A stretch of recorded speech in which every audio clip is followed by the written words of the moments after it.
Get ready for the show, it's about to begin.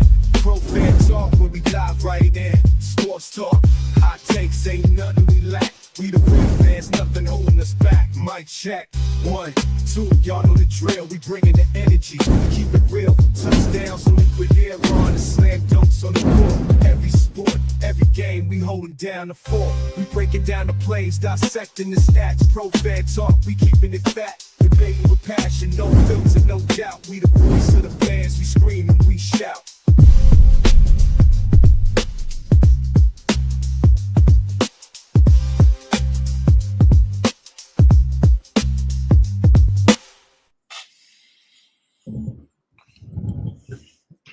What's going on, good people? Happy Wednesday to you. What is happening? News still coming up. Eagles still in the news. WNBA is going on. Still talking about Shedeur. Still talking about Shannon Sharp. Stephen A. Smith getting in the mix. You got a lot of stuff going on, man. Everybody got an opinion. Everybody has an opinion. Saquon Barkley's finding out sometimes the best thing to say is just not say nothing. So he's catching heat because he went to the White House. If he wants to go to the White House, that's his business. And it's his prerogative. I don't see nothing wrong with it. But you got to be smarter than that, and you got to know what's coming when you make that decision. That ain't no big deal. And the minute I saw his response to whatever feedback he was getting, and I was like, man, they about to come for you. Like sometimes you got to let people say what they're going to say because that's their right. They're going to say what they got to say, but you got to keep it moving. You got to keep it moving. What's going on? What's going on? Cody K was first out the limo. K Chanel was following up, number 2. What's up, Chris? Rikich Bruce. And then Mr. Al Follerain. What's going on, dude? What's going on? RC in basketball. Cody K as usual. What's going on, man? What's going on? There was a lot of stuff coming on. I knew the stuff. So I knew Saquon was gonna take some hits, but that'll be gone, when the season starts next year. But I saw that one coming. It was like, man, just let the people say what they're gonna say. And the funny part is, just the other day, I think it was today's Wednesday, Monday, I got a response from somebody on Facebook. Or no, I take that back. It was from somebody that I don't know if there was. I doubt they are subscribers, but they made a comment on one of the videos I did. I think it was the video, the Joy Taylor crash out video that I did. And his comment was, "Stop talking about females. It's ruining your content." And I was like, "Wait, what?"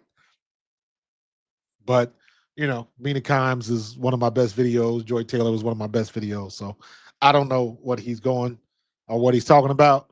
That ain't gonna help, and I ain't doing that. I got 2 sisters, man. So I will not stop talking about females in sports because, again, I got 2 sisters. And if you can imagine, if you got an older sibling, just imagine that older sibling coming in your hood, coming in your room and smacking you upside the head. That's what my sisters would do. So let me see. Cody K says, what did Saquon say? He must have been taking it hard on the chin because they got the pictures out with him and Trump.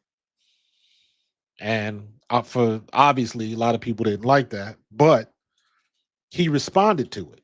And I was like, man, just go ahead and do your thing, bro. Don't worry about who's saying whatever. Just do you. Here it is. He says, LOL, some people are really upset because I played golf and flew to the White House with the president. Maybe I just respect the office. Not a hard concept to understand. Just golf with Obama not too long ago and look forward to finishing my rounds with Trump. Now, get out of my mentions with all this politics and have an amazing day. So that's what he said. And I was like, man, yeah, should have just left that alone. You ain't got to say nothing. People gonna come with you. But he's polarizing. You're gonna have a million people on one side and a million people on the other. So you can't win that battle, man. So just don't get involved. This is not too dissimilar to what's going on and the stuff that happened in the WNBA. It's not too far fetched, but at the end of the day, what are you gonna do? What are you gonna do? Pat, what's the score of the game? I haven't even been paying attention. What's the score of the game? So, what was I talking about? Oh, you can't try to dictate what the audience is going to give you. You can't do that. The WNBA was trying to do that. They was talking about all these Caitlin Clark fans, and the first thing, oh, good, Philly's winning. The trolling from Caitlin Clark fans last year got to the nth degree. Now, I was feeling a certain kind of way because I'm a Caitlin Clark fan. And I'm like, I know good and damn well y'all ain't talking about me. Some of the stuff that was coming out that people were saying and some of the vitriol they were getting out, and some of them was spitting the isms and all that type of stuff. But I was like, man, there's a whole bunch of Clark fans, and there's a whole bunch of white folks that's Angel Reese fans. And it was like, couldn't nobody really see that or get past that. And they got so busy talking about the fans that they hate, and it's like, that's not a battle you can win. There's absolutely no way you can tell somebody on the internet what they can and can't say. There's absolutely no way you can tell somebody that comes into an arena and buys their ticket and spends their money what they can and can't say. Now, you can kind of police that if they're on site. I've seen that before where you get some fans that are sitting on, court level, and then they get a little grimy with some of the stuff they're saying to the players, and the players will have them escorted out. But even that's few and far between. But when you're talking about these people on the internet, they're going to say what they're going to say. The only thing you can do is keep it moving. I'm going to show my age real quick. I know some of y'all don't remember that game, War Games, Matthew Broderick, before he was Ferris Bueller, Ali Sheedy, when the computer went crazy. Imagine that. But there's a famous scene at the end of the game where they, at the end of the movie, and the computer says the only winning move is not to play. And it's like, that's what it is with social media. You can't go attack somebody. The dude that said that stuff to me, I'm like, man, I ain't gonna stop dealing with female fans or trying to cater to female fans. So immediately I go on Facebook and I was like, I want to put together an all-female AMA, just all-female fans if possible, so they can jump on the show and ask their questions. Just to F with the dude. But to have the audacity to try to do that, to try to control what somebody can say. And I don't care if you're on the right side or the wrong side, it cannot be done. The only winning move is not to play. So you got to ignore them. I've had comments on some videos or somebody will say something that'll, elicit the isms and the ists. And I got to ignore them. I'm like, I don't have to respond to that person. Because if you engage with that person, they're probably going to respond. Then you're going to respond. And the next thing you know, y'all in the conversation, which didn't need to exist in the first place. So, yeah. You remember that movie, William? Yep. K. Robinson says, who is injured? So interesting today. I was watching WNBA news and in the NFL. In the WNBA, I'm gonna find it for you. What is her name? She just got drafted. She tore her ACL in practice yesterday. Georgia Amoore. Thank you. RC, you a step ahead of me, bro. Georgia Amoore. She tore her ACL in practice. Tore it in practice. And it's like, man, listen. You gotta stay healthy. You gotta stay healthy. You gotta stay healthy. That's the most important thing. You have to be on the field. You have to be on the court. You got to be on the diamond. Whatever it is, you got to be on the pitch to play. You got to stay healthy. Now, when you're talking about an ACL, look at Juju Watkins. She zigged when she should have zagged. Didn't nobody hit her. Didn't nobody take her knee out. It was just one of those things. She was going this speed at this angle at this given time of the day, and the expiration date on that knee expired. I'm sure it's the same thing with her. I didn't see it. Um, let me see. Less than a week in the training camp. Mystics guard Georgia Amoore suffered an ACL injury Tuesday's practice. The team announced the Mystics did not give a timeline for her return, saying the team will examine treatment and rehab options. 3 days before she was supposed to make her WNBA debut in the Mystics preseason game against the Indiana Fever on Saturday. Oh, damn, that's Saturday. Well, looks like I got a live stream Saturday afternoon. Let me see if it says what happens. Virginia Tech and Kentucky here, really, blah, blah, blah, blah. Last season doesn't say exactly what happened. Aubrey Griffin, here's another one. I didn't see this. This was today, 12:30. She was selected in the third round of the draft with the Minnesota Lynx. She's going arthroscopic. Okay. No time totals again. Was this? Are they dealing something that was there? I think this was a previous injury, something they knew about. But at the end of the day, you got to stay healthy. You got to stay healthy, man. It's not like they doing something on purpose. You know what I'm saying? It's that this is the nature of the beast. Now in the NFL, who's the guy? NFL retirement. I saw it today.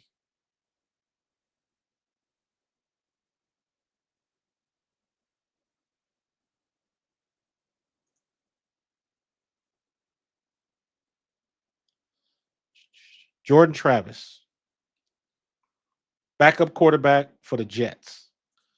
New York Jets quarterback Jordan Travis has informed the team that he is retiring from the National Football League. Travis, a fifth-round pick out of Florida State in 2024, sustained a serious injury to his leg in his final collegiate game in November of 2023. So he was dealing with that, and whatever he had to do with that injury wasn't enough. 24 has informed the team that he is intention to retire. I don't understand why he is going to retire now. In my opinion, what he should have done was try to grin and bear it through one more year. And then at least he may have gotten a pension from the NFL because that'd have been 3 years. But I don't know. It may have been different because he didn't play. I don't know. He had a rookie season. He got hurt. He may not have gotten an accredited year. So he said, I gave everything I had to the rehab process, but despite all my efforts, my leg never responded the way we hoped. After much prayer and consultation with the doctors, medical experts, and my agent, I've been medically advised to retire from the game I love so deeply. Yeah. You got to stay healthy, man. Got to stay healthy. Doesn't matter what sport you play. Doesn't matter. I am so lucky. I am so lucky. Through all of my years of playing football, I started playing football organized when I was 10 years old in St. Louis, Missouri. West County Vikings. Never broken a bone, never tore, partial tear. I've had a couple of severe sprains. A running back, I've had bad ankle sprains. That comes with the territory when you running the ball. I had a bad shoulder injury in college, kept me out like 4 or 5 games. But that was like a bone bruise. I didn't pull anything. I didn't tear a rotator cuff, nothing like that. I've never torn or ripped or broken anything ever in my life. I've been so lucky in that regard. I've seen people lose knees. I remember in a scrimmage game when I was in the World League down in Atlanta, The play went out of bounds. The tackle went out of bounds, and the referee on play side, the play ran into him, and it popped his femur. Popped his femur. Do you know how much force has to be coming at you for your femur to break? Sounded like a gunshot. Sound like somebody had a shotgun, wrapped a blanket or something around it, and fired it. And everybody in that play just went, whoo. Looked like something out of a movie. Like, oh, like everybody just turned away. The guy started screaming. Luckily, we had trainers and everything, so everybody immediately was on there. And I think it was the shock of it, because after a couple seconds, he kind of calmed down and he was good, and they carted him up out of there. But just a referee doing his job on the wrong side of the field on the wrong play. Crazy. But stuff like that ain't really much you could do. Look at Aaron Rodgers. How many thousands of plays has Aaron Rodgers dropped back? And on this day, the third play of the season, the expiration date on his Achilles goes. Bam. Out for the season. And that whole thing in New York just crumbles. It just crumbles. Nothing you can do. Brandon Graham played great all year and then just zigged when he should have zagged, reached a little too far. Tears his tricep. Then rehabs back and then tears it again in the Super Bowl. But at that time, he ain't care. Same thing with Nolan Smith. You got to stay healthy, man. But that is a heavy endeavor because you never know what's going to happen. And let me be honest with you. That's why they don't practice no more. That's why they don't do nothing in practice no more. Dan Campbell is a dinosaur. Dan Campbell is an OG. He's old school. Can't have old school without cool. But Dan Campbell, they go after it. But most teams don't want to do that no more because they're trying to save you for the season. And I don't think camp is nothing anymore because probably if not next year, the year after, we're going to be at 18 games. That is coming. That shield is going to make that money. So training camp, and y'all heard me say this before, and I continue to say it because it's funny to me, so I'll continue to say it. But I had two-a-days when I came into camp. Now they got new-a-days. They don't hit. They practice for an hour and a half, get in, get out. Then they got the training table and, filet mignon and protein shakes and all kind of nutrition technology and all type of stuff. Get done with practice, hop in the infrared sauna. Then you get a cold bath, then you get in the oxygen chamber. Then you go see the chiropractor. Then you go get your massage, and all the while you got an iPad watching plays. We couldn't do that back in the day. We had to do it the hard way. I'm the old guy now. We walked up 15 miles of hills backwards with no shoes on just to get to the playing field. Oh man, but it's so different now, man. So different.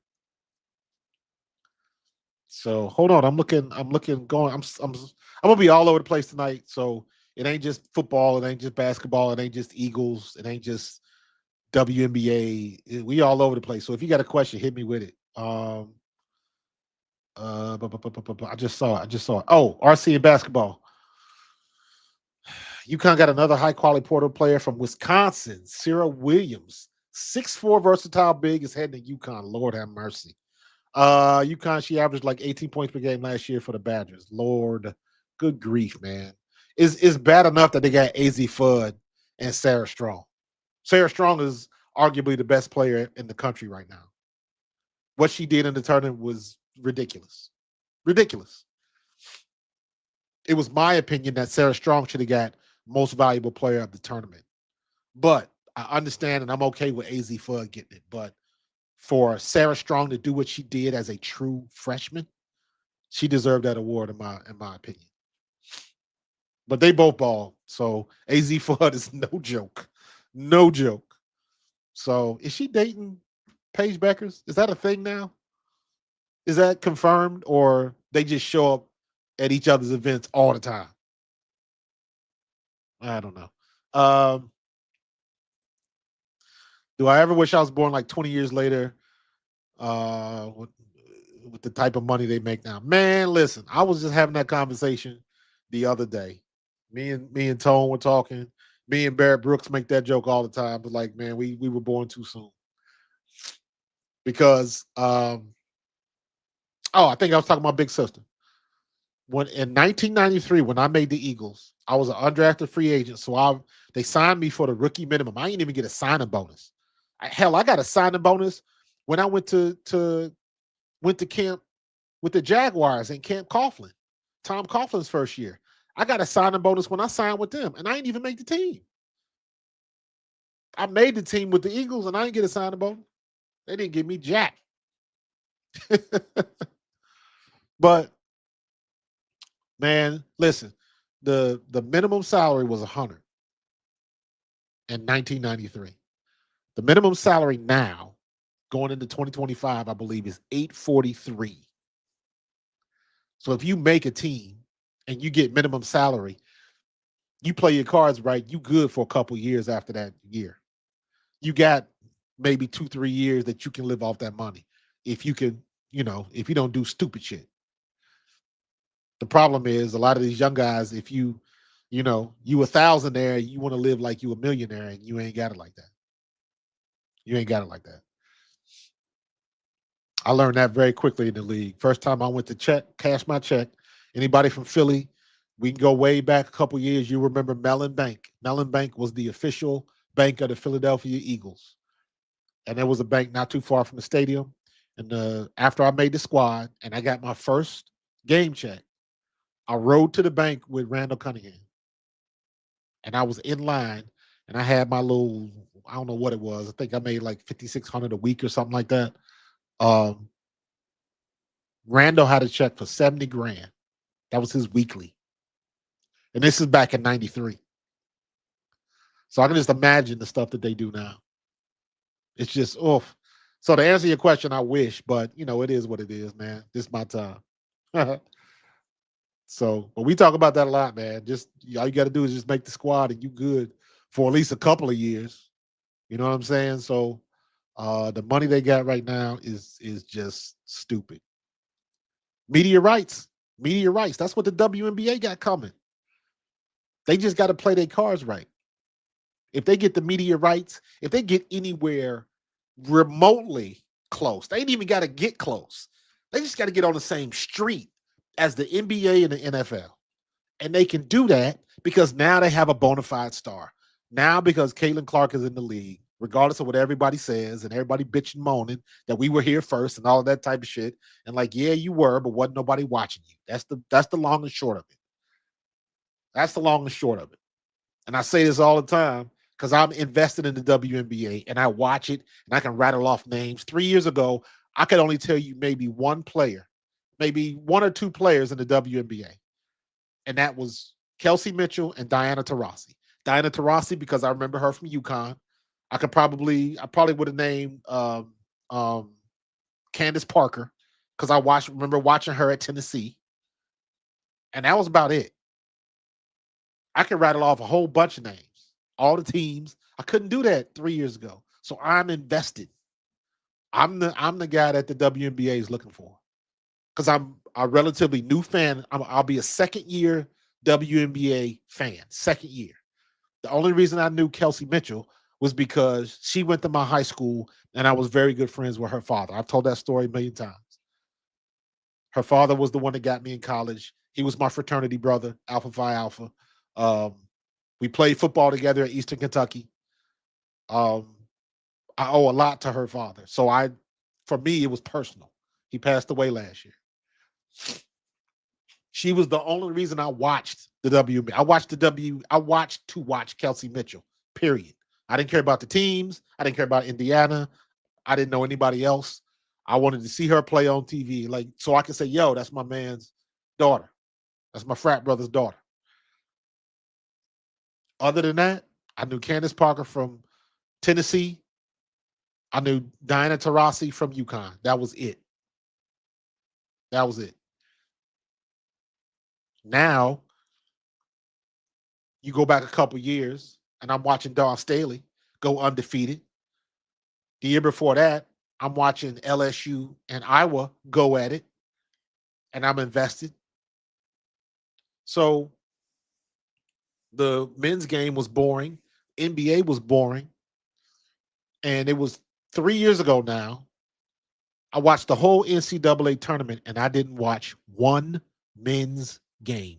Not one. That was 3 years ago. So the last 2 seasons, I've not watched one men's college game, not one NCAA game. It's been all women, all the NCAA women. And I ain't missed the guys. I don't even watch the finals. I want to watch the women's finals and keep it moving. One of them things. So yeah, I kind of wish I was born 20 years. I wish I was born like 10 years ago. I could get some of that media hype money. But that was the point I was making. The WNBA is in a position because they got Caitlin Clark and because they're generating, she is so visible in the limelight, in the public eye. If you find somebody, and this is how you know, because you can't say this about everybody. This is how you know. If I go back to the early 90s, if I found somebody off the street that doesn't know jack about sports, they don't know anything about sports, there's a couple of names that they will recognize. They would recognize Michael Jordan. They would recognize probably Magic Johnson. They would recognize probably Joe Montana. In baseball, they would recognize, Barry Bonds or Nolan Ryan. Big names, big names that transcend the sport. Caitlin Clark is that now. I say this all the time.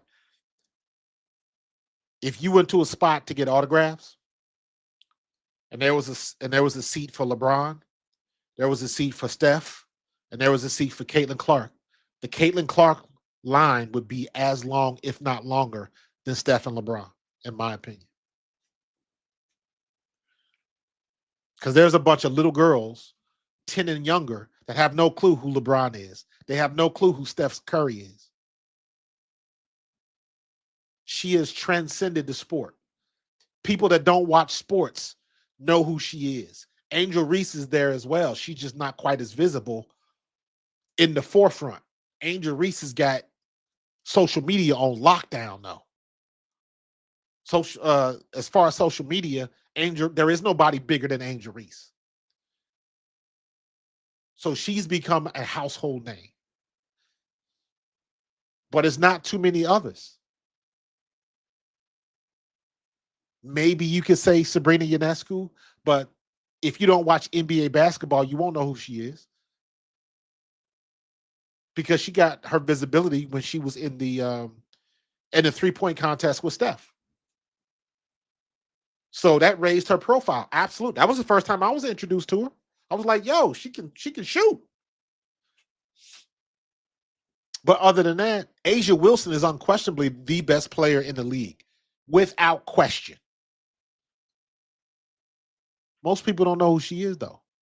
If you don't follow women's basketball, if you don't follow college basketball, if you don't follow South Carolina basketball, you wouldn't know who A'ja Wilson is. She's popular, but she doesn't transcend the sport yet. If you ask somebody that doesn't watch basketball and you put out a bunch of names, they wouldn't probably recognize her name. They probably wouldn't recognize Paige Becker's name, to be honest with you. Caitlin Clark has went past the threshold. And that's how you got to look at it. You look at somebody that's transcending the sport. If you say Caitlin Clark, people that don't watch sports would probably know who she is. LeBron, they would know who he is. I'm trying to think of somebody. Otani, maybe. I don't even think Otani. You got to be in baseball circles to understand who he is. People still know who Barry Bonds is. Mark McGwire, for obvious reasons. But I'm saying all that to say the WNBA has got an athlete now whose marketability is optimal. They are at, it can't get any higher. And they got a couple of more people that's catching the fall off. And you can't, that's something that you can't force. And that's the thing that I think the WNBA, I don't want to sound like chauvinistic when I say, you know, the women in the WNBA, they acting like they little jealous girls. And well, I was here too. Well, you got to pay attention to me too. And it's like, it don't work that way in professional sports. Doesn't. It just doesn't. You got the recipe for who gets popular. You never know what's going to happen. You never know what's going to happen. Look at what happened with all this shit with Shedeur Sanders. And then you got a guy named, what's the guy's name? Scatterbo, whatever the running back.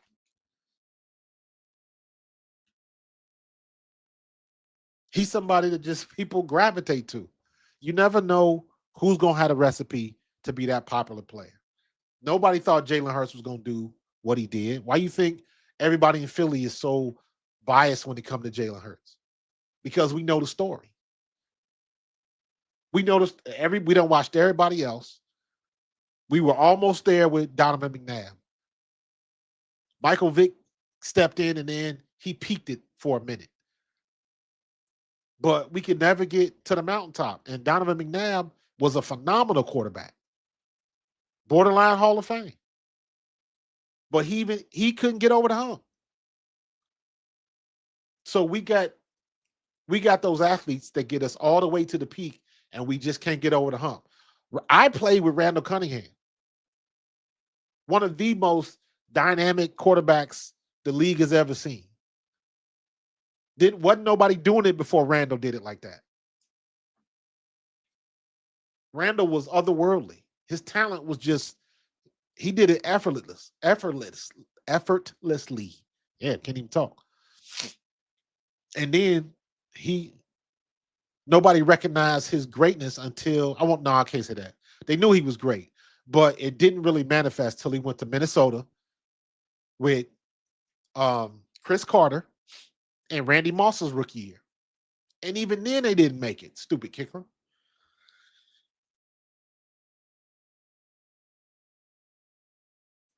Even then we didn't make it. What's up, Wody Mac? The neglected players with a fan base may be holding back some viewership in the W. Mary Basin, I agree with it, but I feel the W don't take the best always on the roster. Everybody though, bro. Everybody does that. I say this all the time, and this is something for every sport. There are plenty of people that are in the league that shouldn't be. There are a lot of people that should be that aren't.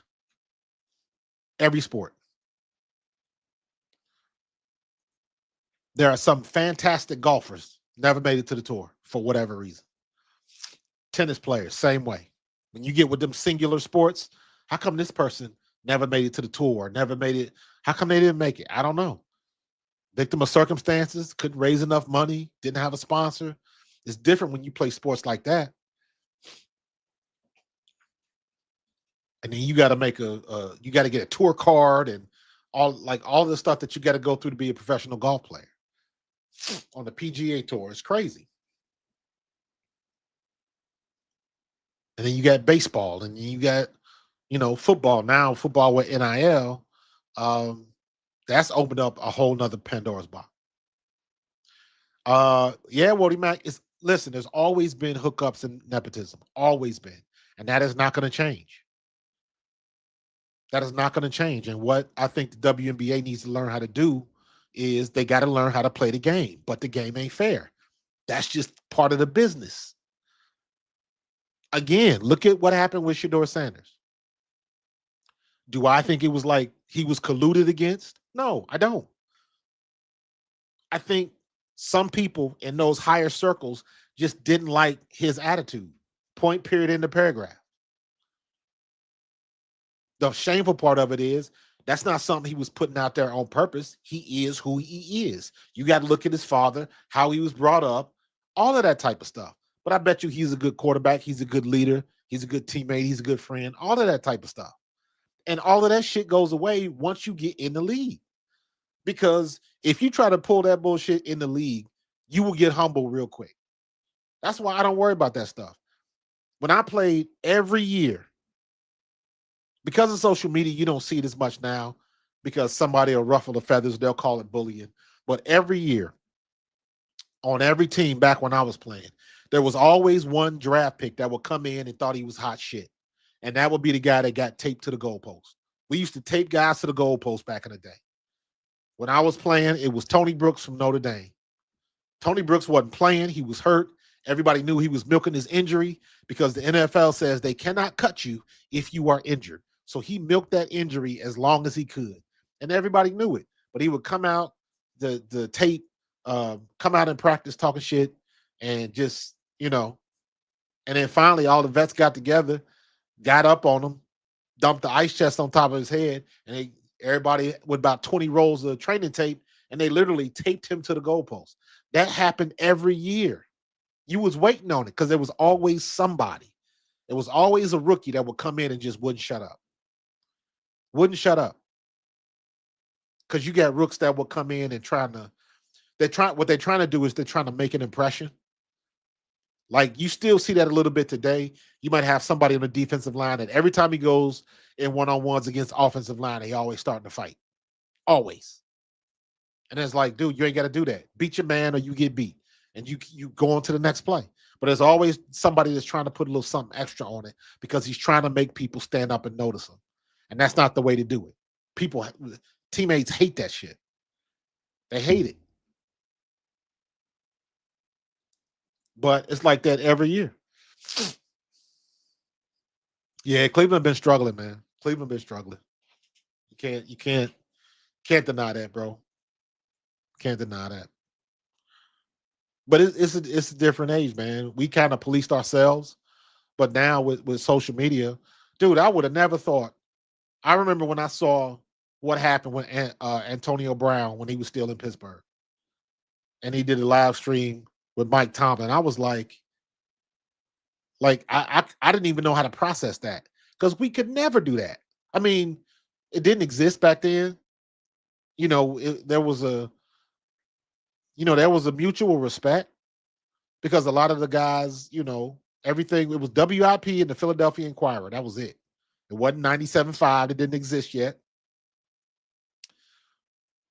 It was the Philadelphia Inquirer. And you had those guys that would come in the locker room and stick a mic in front of your face, just like you see it now. Except they didn't record it on their phones. And they couldn't, they couldn't use AI to transcribe it. They still had the little mini cassettes and they had to hit record. And sometimes if you knew somebody was going to be, speaking, it was pre-planned, they would put a big podium and everybody would sit their little recording machine on the podium. You would click it, you would hit record, and you would walk up there and put it on the thing, and they wouldn't bother. Then you had to go back, listen to it again, write your story, or type it up, and get it ready for the paper, man. We didn't have all of this stuff where you still in the locker room and you streaming on TikTok and you giving your story live on TikTok. We didn't do it like that. And if somebody wrote something bad about you, them jokers had to come see you in the locker room. You had to look that dude in the eye. So there was a measure of respect to some of those reporters because whatever they wrote, if you didn't like it, you knew they was going to be in the locker room a day later looking in your face with another microphone in your face. And if you wanted to question them about what they wrote, you could do that on the spot, and they had to answer it on site. And there was a lot of uncomfortable conversations. But like I said, it was a mutual respect. You couldn't hide behind the keyboard. It wasn't anonymous. None of that shit. You had to stand on it 10 toes down, put your name on it. But even back then, the one thing that can always be questioned is the truth. Because it can only come back to truth. You see what I'm saying? You can always question the truth. It can only come back the truth if it is. If they lying, you're gonna figure it out. So it was a different era back then, man. And it's different now with the way people operate, social media, how fast you can get and send information, and how many people can kind of touch you on social media and you can sway narratives and stories and opinions. It's crazy. In the Shedeur situation, I'm happy for him because the scenario he might get a chance to play. But on the flip, Cleveland got a bad QB track record. Yeah, he does. Here's the problem with Shedeur. This is my opinion on what happened with Shedeur. I think Shedeur, if you heard Chris Carter's version, his opinion on it, I think a lot of what he said is true. I don't agree with everything Chris Carter said, but I agree with a lot of it. And I think the part that Chris Carter said about him not doing well in the interviews really hurt him. That part I believe. Because once I found out and I heard the quotes about from Brian Daboll put his name on it. From the rip. Brian Daboll put his name on it. And Brian Daboll is not an asshole coach. Brian Daboll is not like what's his name? What's the coach in Denver? Gary Payton. Is it Payton? Yeah. That's the Denver coach, right? The one that was screaming at Russell Wilson at, he just asshole. You know what I'm saying? It was unnecessary. Sean Payton, thank you. He's not that type of dude. Brian Daboll is a good coach. And you can tell guys on the team love him. He's one of those run through the walls kind of coaches. His management has failed him. You spent all that money on Daniel Jones. You didn't bother giving Saquon a good offensive line. Then he dipped. And now you still stuck with Daniel Jones. And now you got rid of him. And now you got to start from square one. So I'm saying all that to say Brian Daboll is not an asshole. He ain't just going to make something up like he's trying to get it in on Shedeur. Clearly, he gave something to Shedeur, and this happens all the time. Quarterbacks got to come in and do an install, got to do a offensive install where the coach gives you a couple plays, and they ask you to figure some things out, but you got to study the playbook. So it sounds like to me, Shedeur didn't give a good showing. He didn't have a good interview. It happens. The problem is, what do you think Daboll did? He's got to discuss it with his GM. What do you think that the GM does? He probably discussed it with the GM and the owner at the same time. And what do you think that GM and or owner does? They talk to other GM and or owners. They all talk to each other. You think they don't make backroom deals and stuff like that? Hey, just giving you a heads up. We probably gonna cut this kid. I know you like him, so just giving you a heads up. Claim them off of waivers. Yes, they talk and do stuff like that.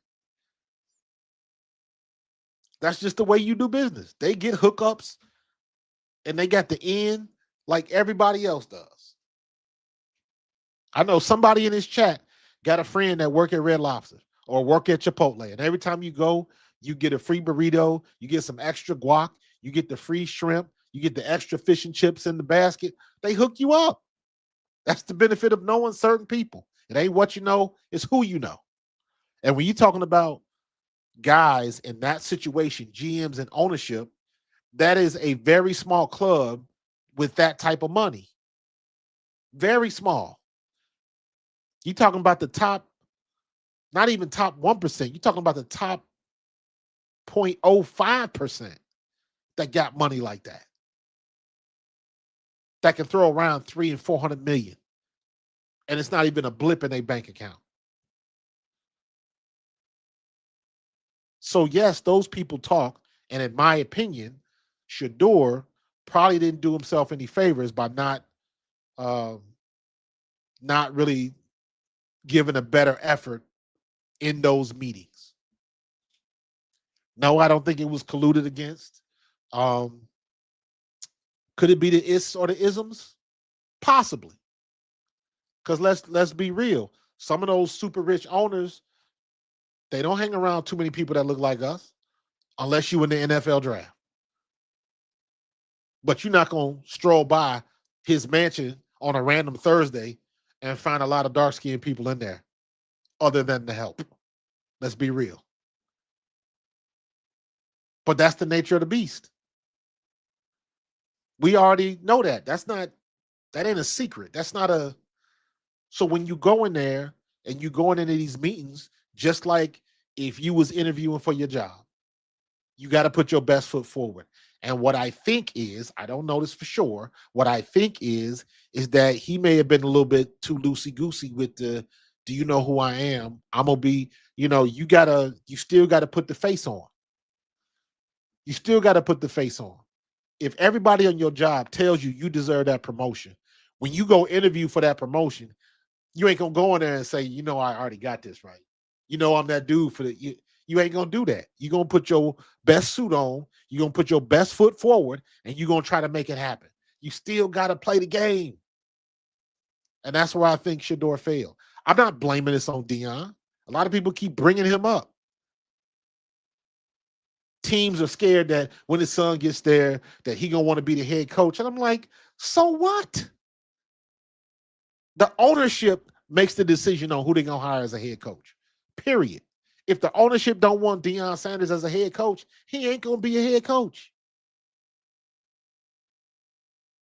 The GM, why would the GM be worried about that when it's the ownership that's got to make the decision? Because at the end of the day, they can still tell Shedeur, they can kick him to the curb. Shedeur, come on upstairs and to the office, bring your playbook. And that's the end of that. So the stuff about teams worried about if Prime was going to come in and take over, that's bullshit. The only reason they was talking about that was because the situation that happened in Dallas. Now, Dallas is a different beast because Jerry Jones and everything down in Jerry World, you got to put that to the side because it's just different. Dallas is different. That's a circus down there. If there was any team where he could have done that, Dallas is the place to do it. He's got history there. He won a Super Bowl there. They were trying to get his son there. And I believe he probably would have been a pretty good coach because he's got the attitude for that place specifically. That place, Dallas. That would work with Deion. No other place. No other place. Not New York, not Las Vegas, not LA, maybe Vegas, but Dallas would be the fit. But it just didn't work out. So you know what? He collected his money and got a nice office view down in Boulder, Colorado. But at the end of the day, all them people talking about they was worried that Prime was going to come in and take somebody's spot, not without the blessing of the ownership. That was not going to happen. And people that said it was really don't understand how it works. The owners make it happen. It's their money. It's their toys.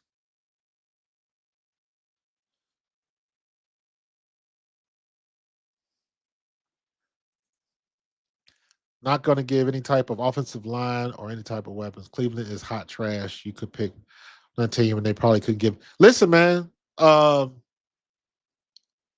Cleveland had a good draft.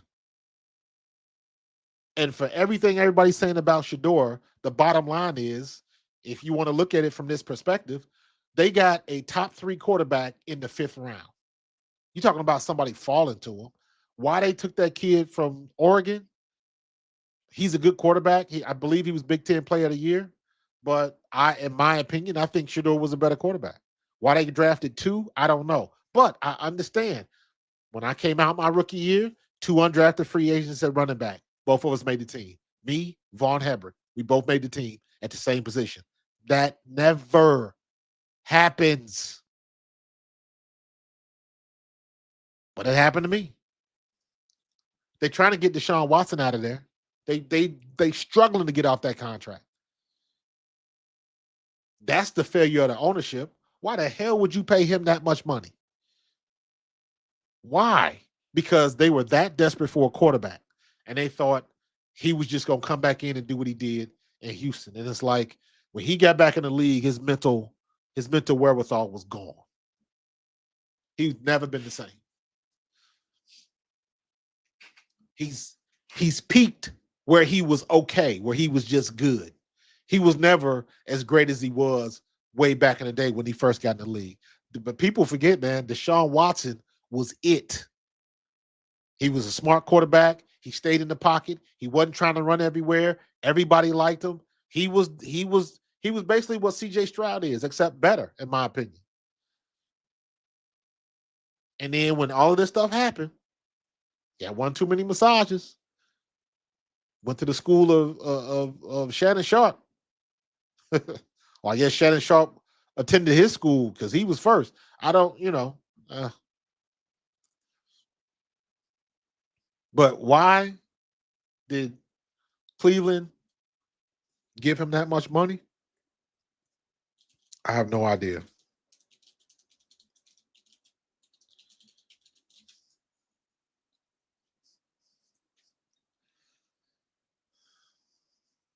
How much do they still owe him?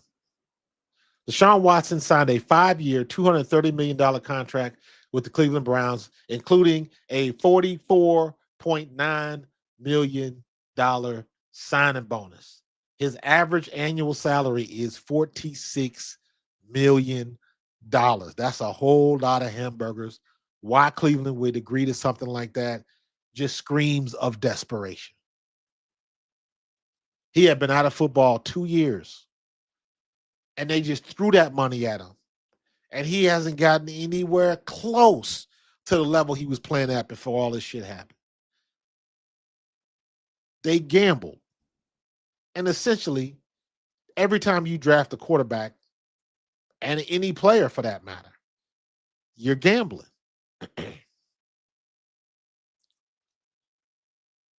The New York Giants gambled on Daniel Jones. They lost. The New York Jets gambled on Aaron Rodgers. They lost. The Philadelphia Eagles gambled on Jalen Hurts. Jackpot. The 49ers gambled on Brock Purdy. They won. They didn't hit the jackpot. They got damn close, though. So that's a win. I think that slot might be empty now, though, but at least they got there. How many teams never got there? Randy Moss, in my opinion, is the best wide receiver to ever play the game. I know Jerry Rice got more rings, but Randy Moss was otherworldly, man. Otherworldly. Randy Moss could do some things that I've never seen anybody else do. Right under him is Terrell Owens. Once again, he got to the game but couldn't win it. What are the odds? Randy Moss was on that undefeated Patriots team and they lost. Wasn't he? He was on that team, I believe. They lost that year. Dude, you never know, man. You never know. New York Giants are just some idiots and didn't want to listen to everybody. Said he was trash. Started like second season Daniel Jones and Ben Simmons. And then whenever you mention Ben Simmons, bro, oof, that is not good company to have. But hey, man, they gambled. They just gambled on the wrong one. And that's when everybody started talking about when you really had to take a look at what do you consider the measurables. That's why Jalen Hurts was taking it on the chin so much.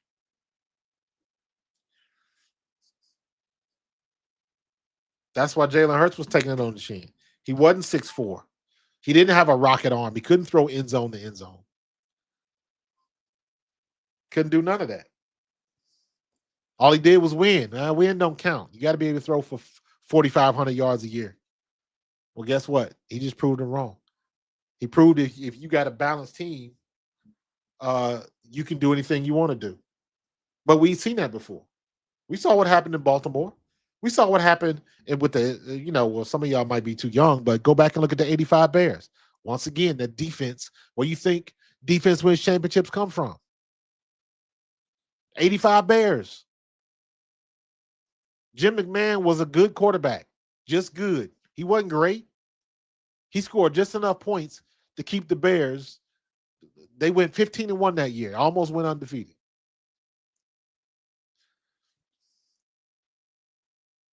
So, defense wins championships. This ain't nothing new. The Ravens with Trent Dilfer. He did just enough to put enough points on the board where the Ravens won the Super Bowl. That was a defensive team. You already know. Ray Lewis and the boys. We all knew that. But you know what? Trent Dilfer showed that you can be just good enough to keep enough points on the board to win the game. And that's what he did. He got a Super Bowl ring out of it.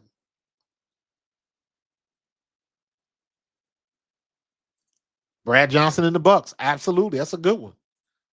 That's a good one.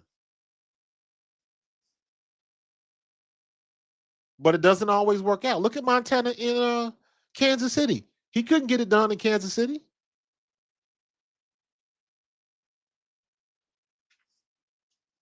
It's very difficult to win a championship.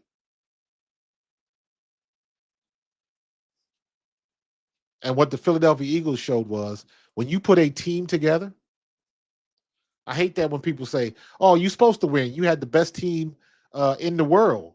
You had the best running back, the best receiver, blah, blah, blah. And I'm like, well, isn't that what every team is trying to acquire? Ain't that what every NFL squad is trying to do?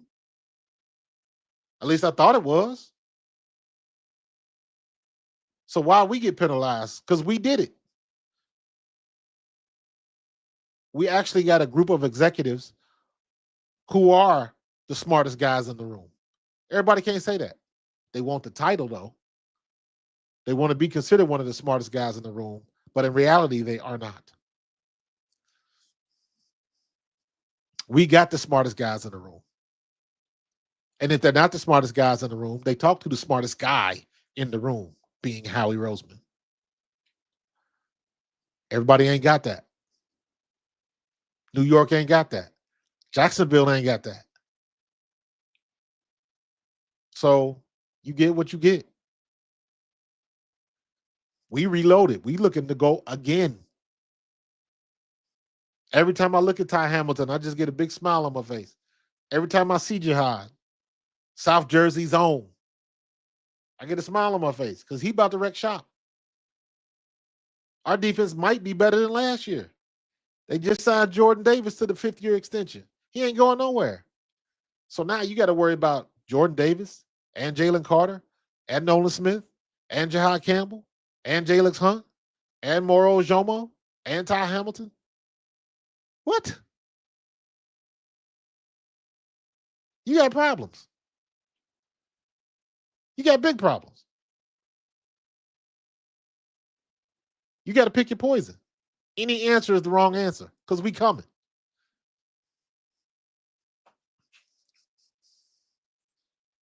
Commanders they stepping up too, but guess what?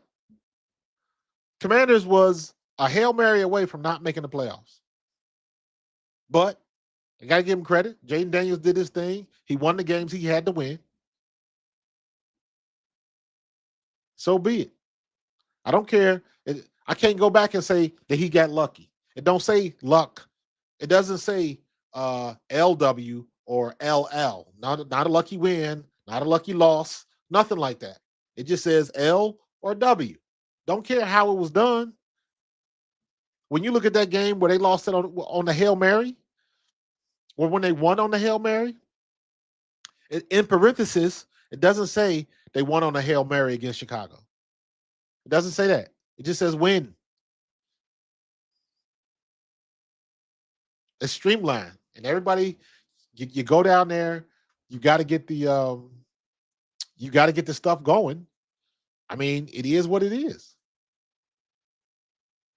Oh, you know what? Bet you I did a daggone it.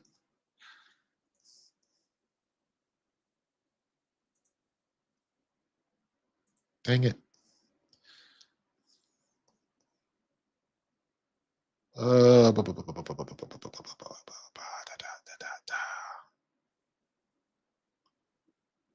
me see. What did I do? Man, come on. Tripping. But yeah, man, it's I don't think Washington is as good as people think they are. They might not be. They might not be. They don't have to be. They just got to win enough games to get to the playoffs. If you guys have watched me long enough, you know. I don't get so caught up in how you got there. I'm more interested in the results. I'm more interested in the why than the how. I don't care how you got there. Why did you win? Why did you lose? That's the only thing that matters to me.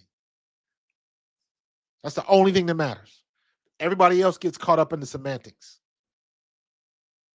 Jalen Hurts, he's terrible throwing the ball. He's never going to get the team to the Super. And next question.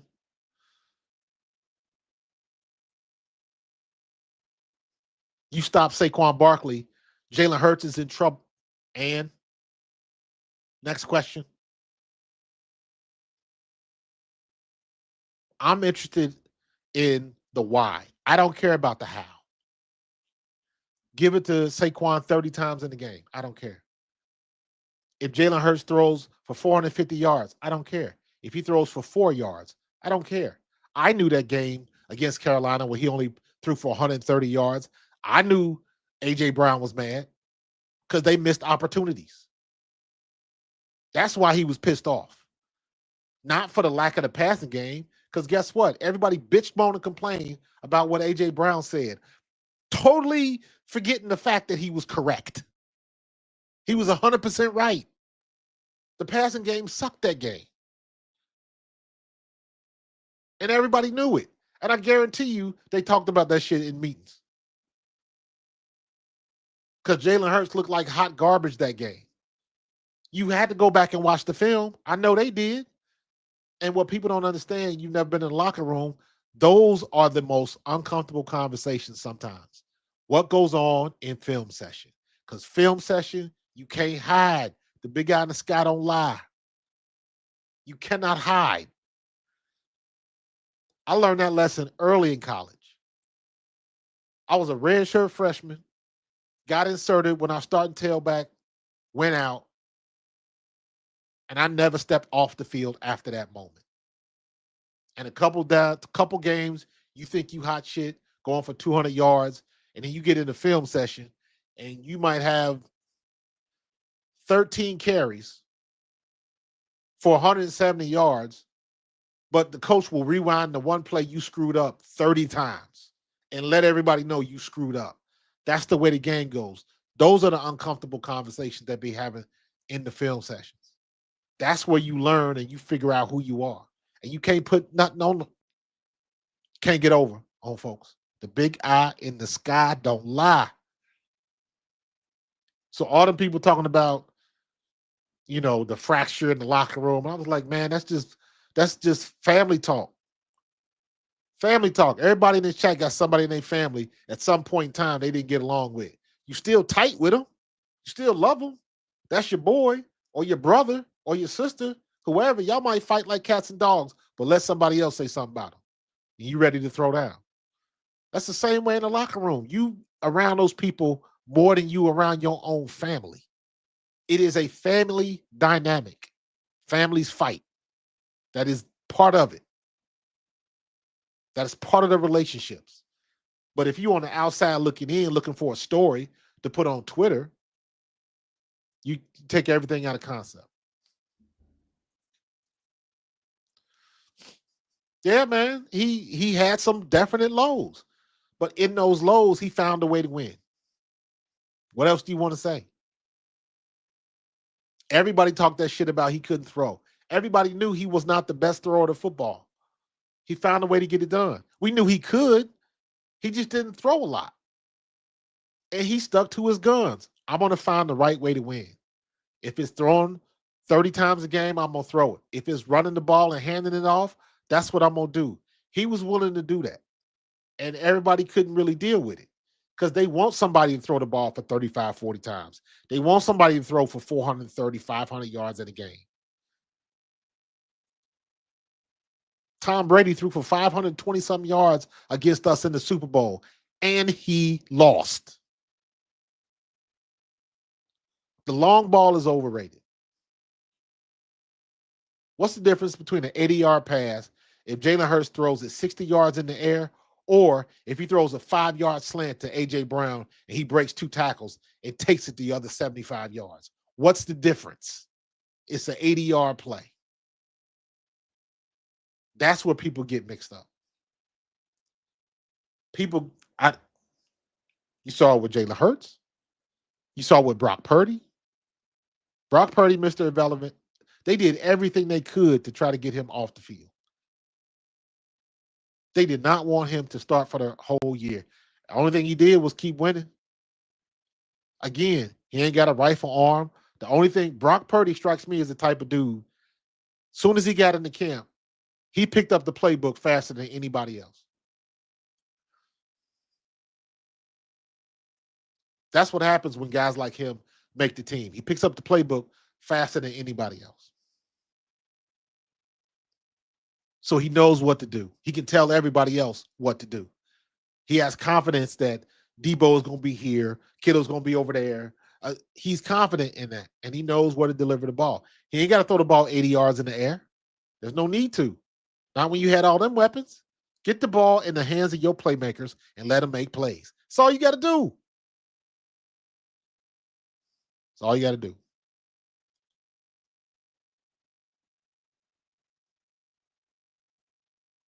So we good, man. We good.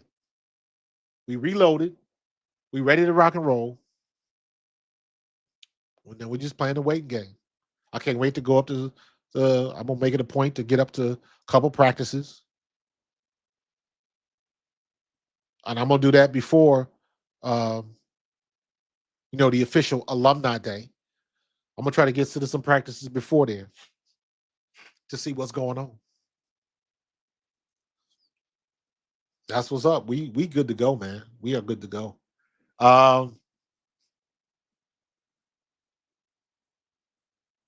Trying to see what you say, Kel. We play you guys. It's a clean game instead of giving us a 3 or 4 touchdown advantage like we did in all 3 games. Some people believe that our defense was just that good. I'm not saying, I'm just saying. I'm just saying. So that's all, man. Got to stay healthy. WNBA is about to start. Shedeur Sanders. The one thing about Shedeur Sanders, I'll say this before I land this plane, man. Shedeur Sanders has made Cleveland the epicenter of the NFL right now. Cleveland, the city, is about to make so much money because of Shedeur Sanders. Because everybody's coming to town to see the show. It's either going to be a good one or it's going to be a train wreck, but everybody's coming to see. So that whole town is about to get a boost in economy, and they need it. So I'm pulling for Shedeur. I hope he goes up there and just goes off. I hope he goes off.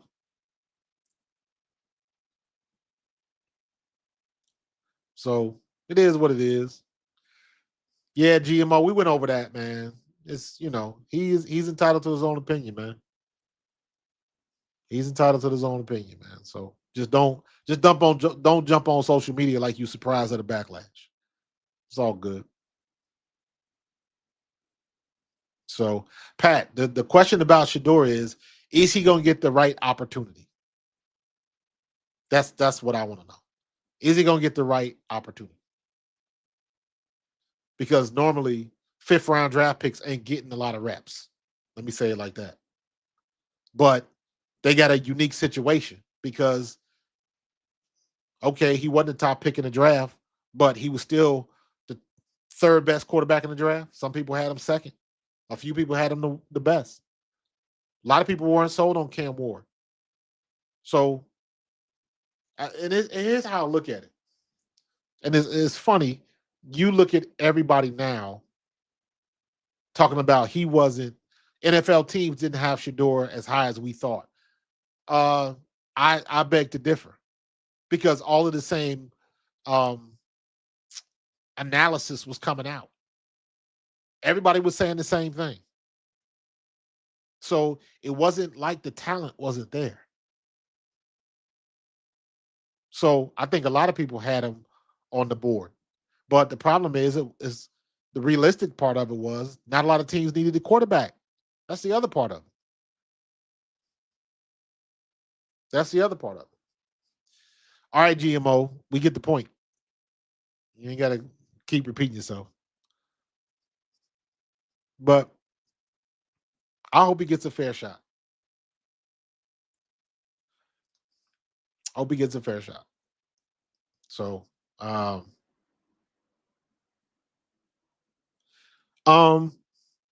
Quentin, you're not wrong. However, comma, when Vic came back from his suspension, from his, was that 2 years, whatever that was, when Vic came back, he was different. Vic was throwing that, when he was with the Eagles, Vic was throwing that ball around, and he didn't do it like that before. Him and Deshaun Watson hooked up, or not Deshaun Watson, Deshaun Jackson, and that was beautiful. That was beautiful. Him and Djax hooking up that year. The was it the 2 years Vic was here? Vic was special. He was special. So very similar to what happened to Randall. Um, when Vic came back, Vic was different. Still had the speed, not quite as fast, but a not quite as fast Michael Vick is still faster than 95% of the league at the time. So, um, but yeah, Vic elevated it to another level, man. He was on something that year. It was crazy. It was fun to watch though. Um, they nah. You made your bed. You lie in it. There's a lot of checks and balances in that because y'all don't remember what it was like before before free agency. Y'all don't remember that. My year was the first year.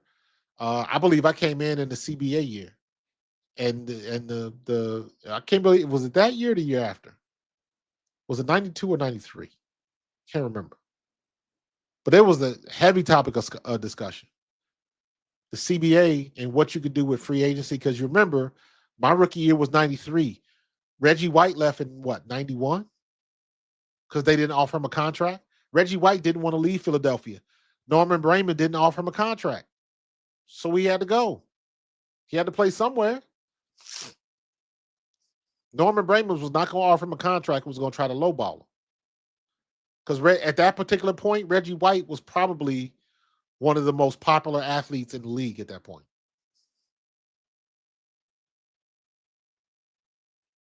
So it's you get what you get.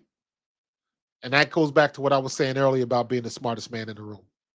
A lot of teams say they got the smartest people in the room, but they don't.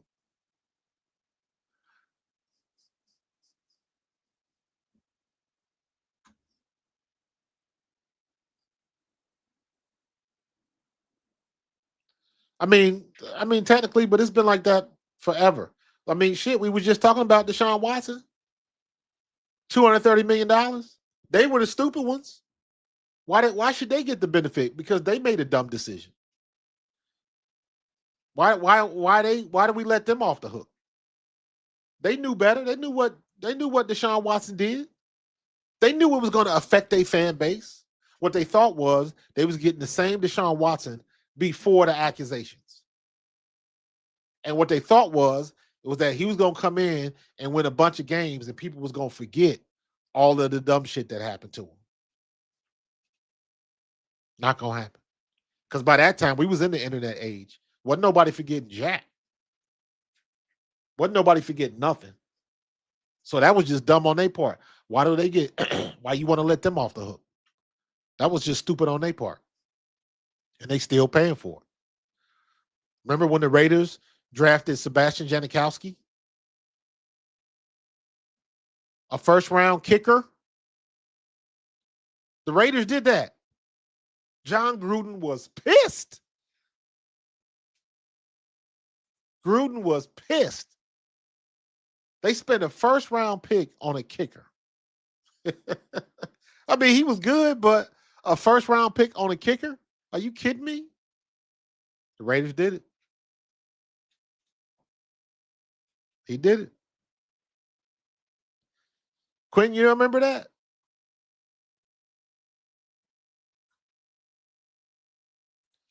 I mean, he could kick the shit out of the ball too. He was otherworldly, but a kicker.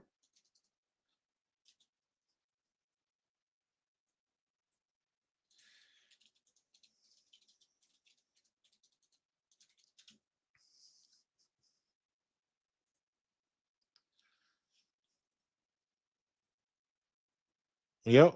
Oakland Raiders. 17th pick in the first round and in the 2000 NFL draft. Sebastian Janikowski. Kicker, Florida State. Them people lost their shit when that happened.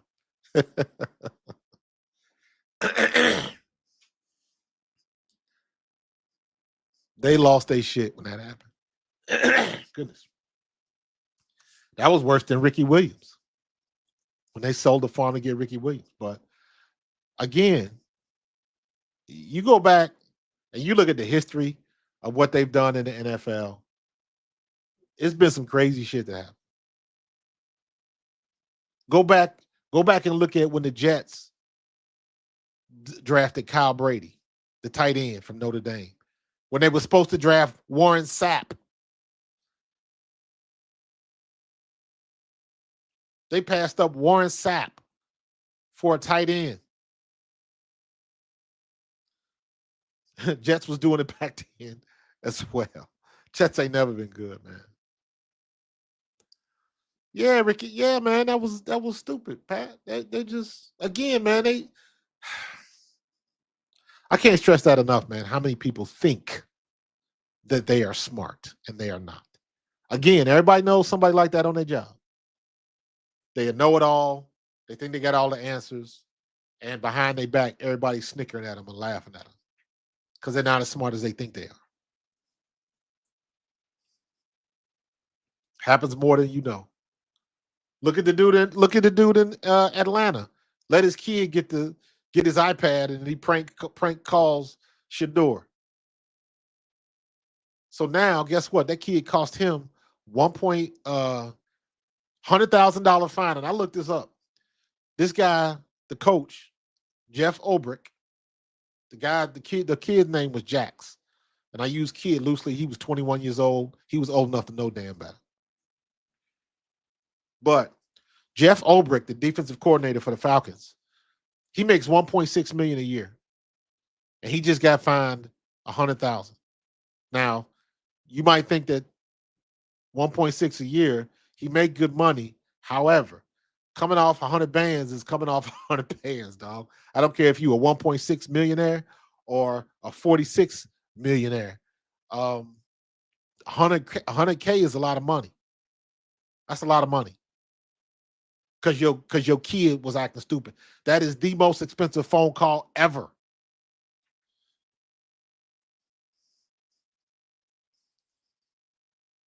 People think just because you say you're the smartest person in the room, that doesn't mean that you are. Organization like the Falcons let something like that happen. What are you gonna do?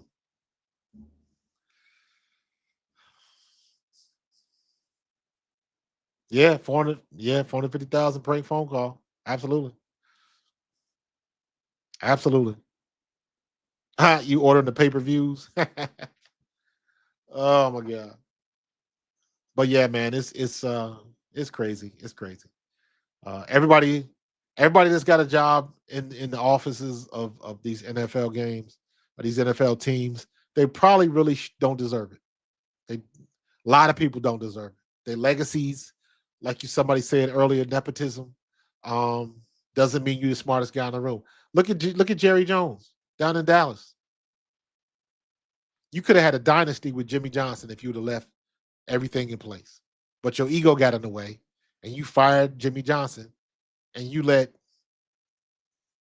Barry Switzer come in and coach. And Barry Switzer took them to the Super Bowl, and they didn't do nothing after that. That was their last Super Bowl. That was the last Super Bowl. Biggest mistake he made was getting rid of Jimmy Johnson. That franchise ain't been right since.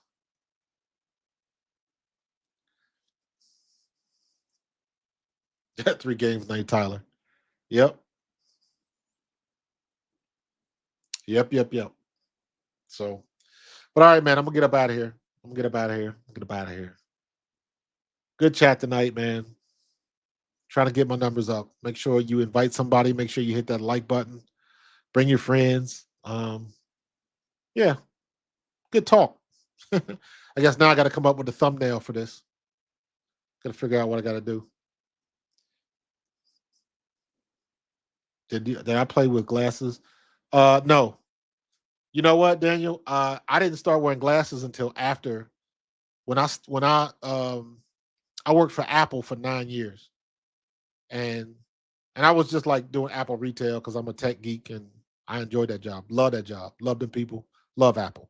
Um, but selling all them damn phones, looking at them small ass barcodes on the back, and over time, when you do that 4 days a week, that shit adds up. And my wife gives me shit all the time because I used to tease her uh, about her glasses and stuff. And she was like, you used to tease me all the time. Now you got glasses. I mean, these are just readers, these aren't prescriptions. I get go on Amazon and order some 1.5s and I'm good. But I think eventually I need, because my left eye is the problem. My right eye is just fine. It's my left eye. Um, so yeah, man. Why did Jerry and Jimmy split? Because Jerry Jones had an ego even back then. That's why. That's why. Jerry didn't like somebody stealing the show from him. Never mind that he won 2 Super Bowls for you. And never mind he was a hell of a coach. That franchise ain't been right since. Ain't been right since. So they got lucky. They fired him. Then they got Switzer. Then they came back and won the Super Bowl with Switzer. And then he fired Barry Switzer. And it's been all downhill. All downhill. Last championship is on VHS, man.